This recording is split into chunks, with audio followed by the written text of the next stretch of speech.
I want to turn now because it's time now for our ETF report brought to you by Invesco QQQ. We're joined by Tom Lydon, CEO of ETF Trends. Tom, always great to have you here with us.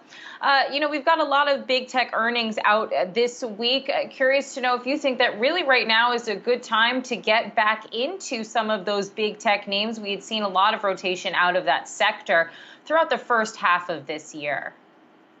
Well, if it's any indication of the flows that we're seeing on the ETF side, it's all green.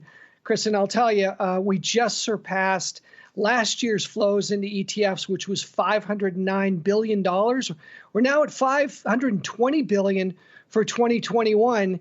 A couple key indicators, though, are this. Last year during COVID, we saw a lot of thematic ETFs get a lot of attention.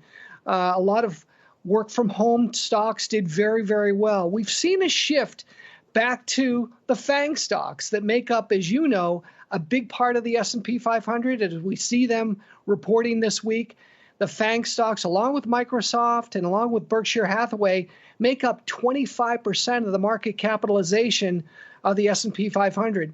And they, again, have taken charge and taken the lead where most investors out there have a very high correlation to the S&P 500 and continue to believe that these are going to be the leaders in the future. So, Tom, where are investors pouring that money? Where are they seeing opportunities at the moment? So a couple things that are different than last year, Alexis, are this. Most of the money went into fixed income ETFs versus equity ETFs last year. So far this year, we've only seen 25% of the money flowing into fixed income ETFs. And a lot of that has to do with fears about inflation. After 30 years of declining interest rates, most investors don't feel that rates can get much lower.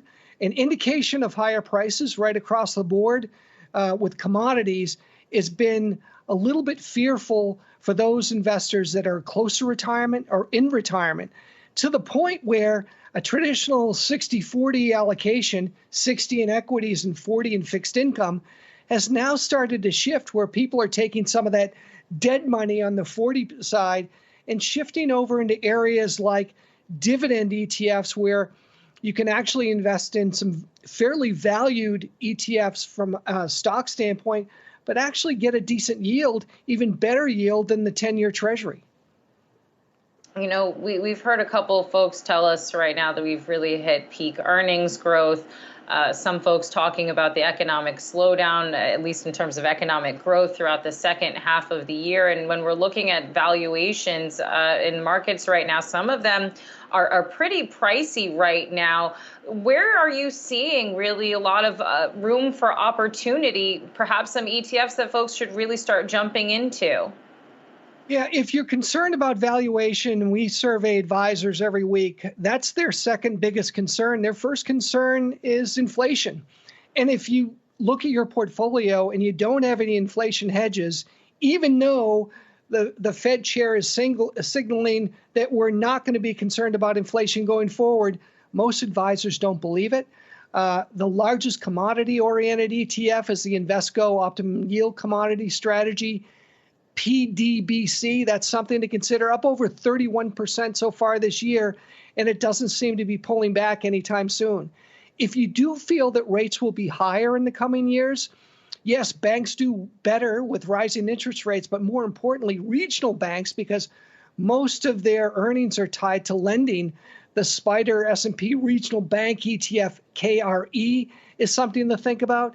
If we see a 1% increase in interest rates, those regional banks are going to do very, very well. Speaking of the Fed, Tom, of course, their meeting is tomorrow. We've got Jackson Hole with the Fed chair in September. But let's deal with what's before us first. What are your expectations for tomorrow? And did you see any sort of investors jockeying for position ahead of the Fed meeting this week?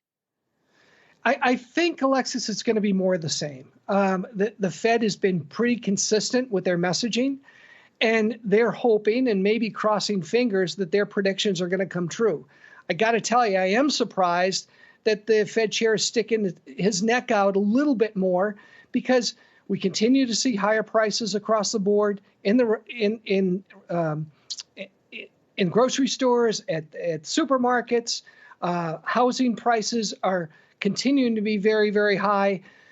Until we see some indication of any pullback in those areas, and then also the labor markets, you and I are all concerned with going out to restaurants and not having enough service staff, hotels. We're seeing some bad reports. You got to get people back to work. And in order to get them back to work, you got to pay them some more money. That's all going to affect inflation as well. So at this point in time, I think the message is going to be more consistent. But come fall, we're going to have to see some pullback in inflation, or the Fed is going to have to take action. Tom, I want to ask you just about the Delta variant before we let you go, because we have seen, at least last week, there was a broad-based sell-off over concerns about the Delta variant spiking around the country. We're hearing about the mask mandates that should be reintroduced. There's concerns over the back-to-school season. How do you see that weighing right now on investors and perhaps even the markets? Well, it was a scare. Here in Los Angeles, we all of a sudden had to wear masks in public places again inside. Not something that people want to experience in the course of the summer when everything seemed to be reopening. I wish I had a crystal ball. I wish I could tell you where things are going. But right now, it's changed, I would say, dramatically from a week ago. People remain optimistic, however, cautious. I think as we get back to going back to school in September, everyone's keeping their finger on the pulse. It's not shaking the market too much. Obviously, today there's concerns not about earnings because earnings continue to exceed expectations. It's more about the saber rattling that we're seeing with the U.S. and China. And China-related ETFs are taking it on the chin today as well, as you all know. All right, we're going to have to leave that there. Tom Lydon, CEO of ETF Trends, thanks so much for stopping by.